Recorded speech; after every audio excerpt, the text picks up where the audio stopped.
For all those who remember these guys. Yeah, you looked into my eyes!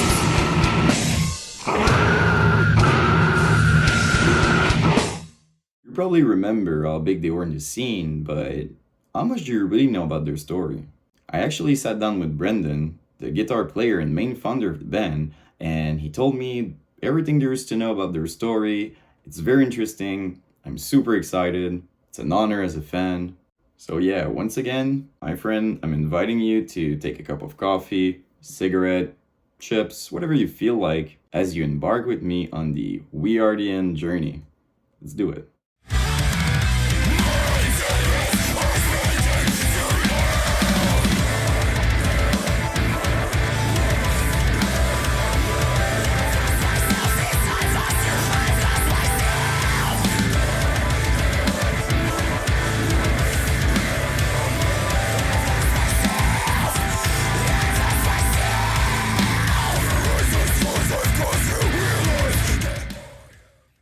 So it turns out that Brendan was only 14 when We Are the End started. And even at that age, he had a very good sense of marketing and even musically, he knew he had to be different and outstanding in order to succeed. But I'm kind of getting ahead of myself here. Let's rewind a little bit. Surprisingly enough, We Are the End started as a Christian band. A Christian band. It might not seem like it, but you're gonna understand as we get going. I don't know if you remember, but back in those days, it was a big movement of like Christian bands like Devil Wears Prada, Ace the Day, On the Road.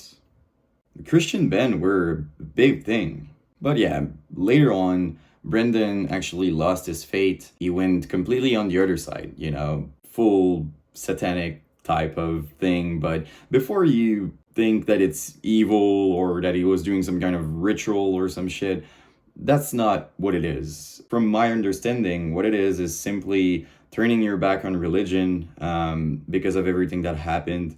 Could be in your life, could be in society, could be whatever. It's about believing in yourself. And it's actually interesting. I won't go on that topic because my video is gonna last like 15 hours, but you get the picture. But yeah, this leads us back to the marketing side of things. Actually, back in those days, for those who remember, there was this big movement of sexy girls writing We Are the End over their bodies and stuff like that. It started as a thing after their shows live, but it became big marketing movement, trend, whatever you call it, on Myspace. Unfortunately, the Wayback Machine didn't allow me to, show a lot of these pictures. I only had one, but you get my point. Of course, a movement like this today would be a bit trickier. Apparently, even to this day, they got accused of like objectifying women and stuff like that. I don't want to get started on that part.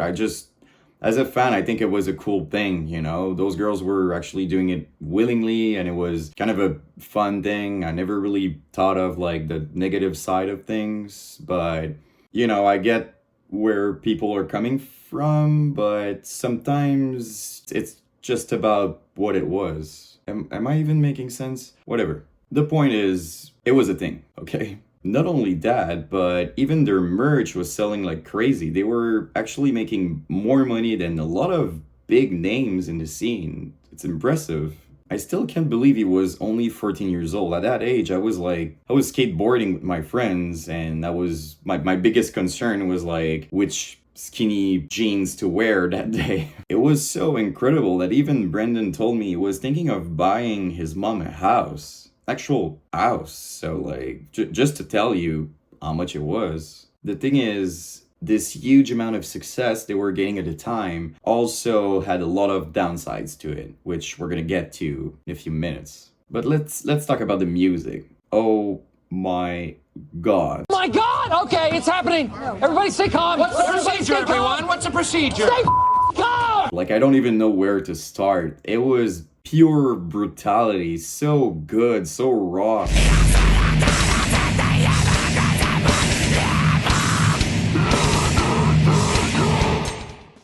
You're probably gonna tell me that I'm not being objective as a fan. Of course not. I don't care. It was amazing. It's actually interesting to know that Brendan came from a background of like rap and even violence in real life. It obviously had an impact on how violent and raw and pure the music was because it was real. It wasn't fake or like just some kids trying to hit hard. It was pure brutality because that's the way he was feeling inside. I think it's very interesting. And the rap music background in certain songs, honestly, you can even hear it.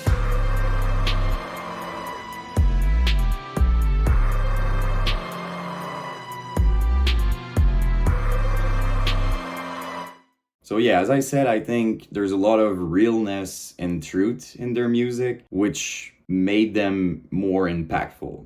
Their biggest song, Dear Diary, was incredible. A 5 minute song is full of surprises and unique riffs. It's crazy.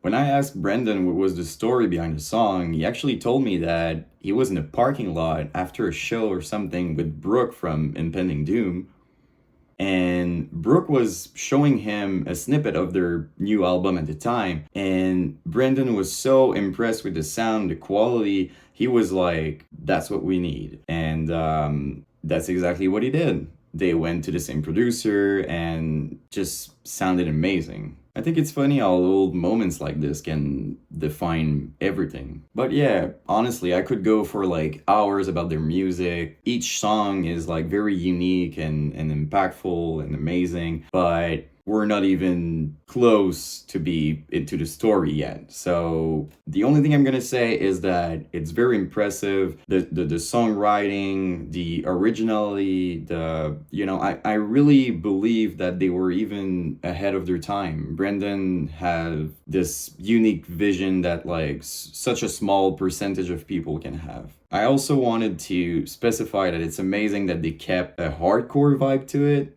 The hardcore two-step kind of vibe is missing in a lot of like new deathcore bands, and I appreciate that We Are the End always kept it in their song. It's great. So listen to my pain. It will sing you to sleep. Our memories are nothing without you. Now, when I told you that We Are the End was a big deal, I was not kidding. Victory Records actually offered them this huge deal that they refused because they wanted to be with Metalblade. Brendan told me that they came with not even half of the price, but Brendan wanted to play with certain bands. I don't know if you remember, but Metalblade Records had so many amazing bands that it just made sense to them. Pretty interesting also, it came with a Schecter endorsement. So yeah, they were getting pretty big. I know it sounds amazing for them, but there was actually one problem, and it's a big one. They were not ready at all. See, a lot of members did join We Are the End for the wrong reasons, with the girls and the merch selling so well. I can only imagine, what type of people it can attract. It's not because they're bad people. I mean, they're young and we're stupid when we're young, right? But Brendan had this vision and motivation through it that I believe is hard to match, which caused a lot of problems and made them look bad, unfortunately. Brendan even told me that he had to start all over again on Myspace and certain platforms because over some disagreement, a certain member would like act and then take over We Are the End and do some shits with it. And it was a big deal. We Are the End was becoming this huge entity that people wanted to take control of. It's pretty crazy. So yeah, to come back to the Metalblade thing, their first tour was a big deal. I mean, I wish I could have seen that because they were some of my favorite bands at the time. They were playing with Sea of Treachery,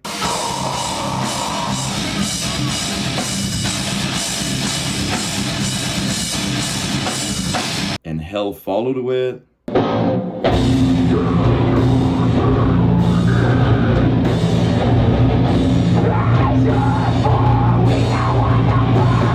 Blind Witness, which is a band from here, Montreal.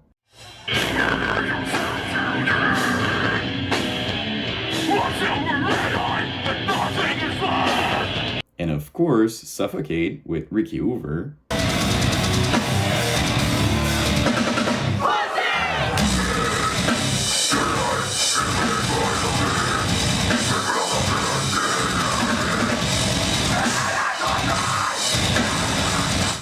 Just a fun fact like this, apparently Brendan met Ricky years before that. At some point, Ricky was even in We Are The End before the Suffocate days and all that. Pretty interesting. But yeah, as much as it sounds exciting, Brendan was very concerned about the band's performance because, you know, they were kids, so they were focused on partying and getting trashed and like, you know how we are at that age. So Brendan was really concerned about that and he was starting to get sick and stuff like that. So during the tour, he actually contacted Metalblade and he was very honest with them. He said that maybe they should head back and prepare more and be focused and ready for the tour. He was afraid of damaging their name, which is unfortunately what happened later. They were still kids, right? At some point, he even told me that they had to call their parents to have money to like eat and do their things on tour. Most people don't know how hard it is to be in a metal band, especially when it's underground, you know? They were not Slipknot or something like that, you know? When you're starting, money's very tight and you have to deal with so many things. It's this whole thing. So yeah, to get back to the story, basically what happened is Metalblade Records didn't agree with Brendan at the time and he decided to leave on his own. As I said, he was sick and he was concerned about the band and all that. So anyway, the band kept going actually on the tour and he went back home. The thing is, when he came back home, things got even worse for Brendan because he found out that his mom had cancer. She even was in like an abusive relationship or something. It was a very dark period of time for Brendan. And as I said, he worked very hard on the band. He was pushing things and he had a vision and now he had to step away. And I can only imagine how hard it was for him. During that period, We Are The End kept touring, as I said. And there's actually a pretty rare live video of it.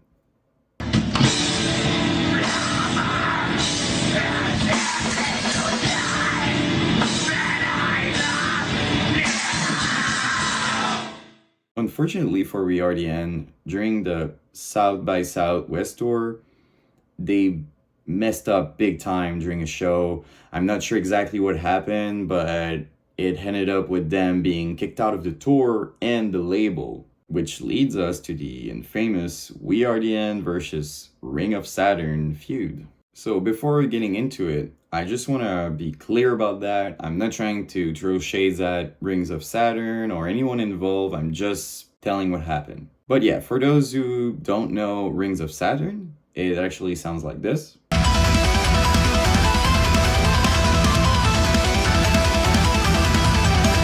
Very technical, very melodic. They're a very big band in the scene, honestly. But yeah, let's go back to Brendan's story for a bit. So he was in these, you know, dark days, his mom's sick and all that, and the band, you know, going like this. And a little ray of sunshine appeared, and it was Lucas from Ring of Saturn who was interested in doing collabs together, possibly for We Are The End. Turns out that Brendan and Lucas knew each other from a long time ago, back in 2008, because the story I'm telling right now was around 2014. So back in 2008, Lucas actually auditioned for We Are The End. He drove 9 hours over there, super motivated and all that. He was not a match for Brendan's vision back then. And Brendan told me that they even sat down and Brendan was, showing him on the guitar what he wanted from him, and it was this whole thing. And but it didn't work out for We Are the End. Anyway, so after discussing a possible music collab, what happened was Brendan told Lucas he had a guy in mind, a super talented guitar player that he found on Craigslist, funny enough. And Lucas already knew the guy. His name was Miles, I think. Anyway, so Lucas reached out to Miles, and the plan was Brendan would send riffs to Lucas and to Miles, and they would have to learn those parts. Lucas was very talented. He's a very talented artist, so he wanted to edit some riffs and do some changes. And as much as Brendan was hoping for it, turned out that it was sounding a little more like Rings of Saturn instead of We Are the End, but the collab was more about We Are the End. It was supposed to be for that. So unfortunately, they had a few arguments, and it didn't work. So Lucas went back in Ring of Saturn with Miles, and things got, left out like this. This isn't so bad, right? It's because it didn't start yet. In fact, the real conflict only started years later in 2019 when Rings of Saturn came out with the song The Husk.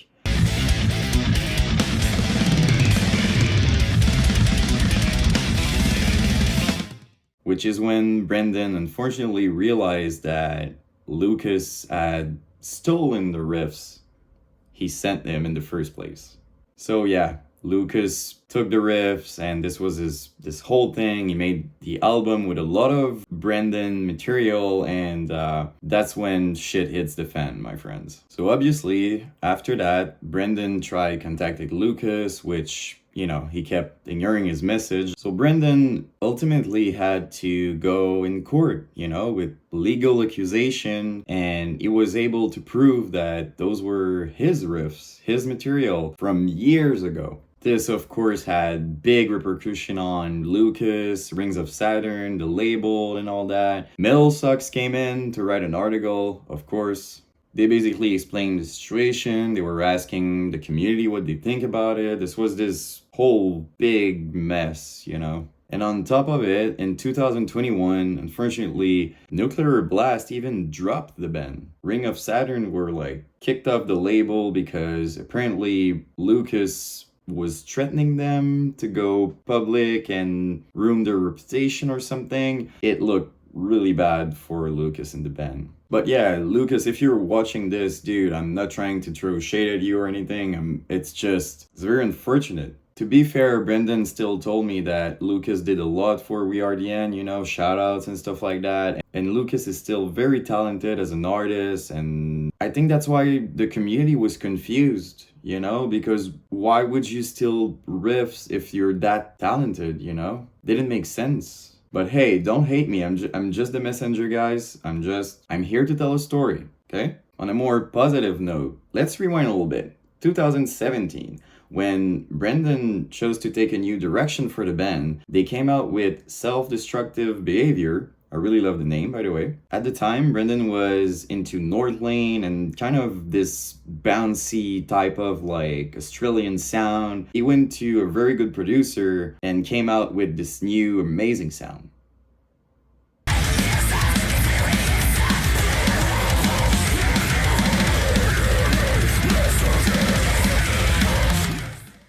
By the way, if you don't know North Lane, they're kind of pioneers of the whole gent era. But anyway, the We Are the End new songs in 2017 was kind of a comeback, and it was very well received by the fan. I took time to read the comments, and it was very positive. Which leads us to today. I mean, what a journey, am I right? It's crazy how much stuff Brendan went through. As a fan, you don't know these things. You don't know the struggles. And it's a huge part of the reason why I'm doing all of this. It's to give credit and to show how much work and effort is behind, a band's success. I also want to say thank you, Brendan, for being so real with me. Seriously, we actually spoke for 3 hours He was very honest and kind to me, and I appreciate that, especially as a fan, you know. I've decided to do this whole thing about We Are the End because I believe they deserve more credit for what they did in the scene. They were actually pioneers. Anyway, if you want to see a podcast interview with him, or if you have any question, let me know in the comments. It was a real pleasure to do it and an honor, really. Keep in mind, I didn't want to offend anyone with the video. I'm just, you know, reporting the story, and I think that's kind of my job in this. So anyway, please, if you enjoyed, leave a like and subscribe. There's a lot more coming, and I'm very excited. I'll see you in the next one.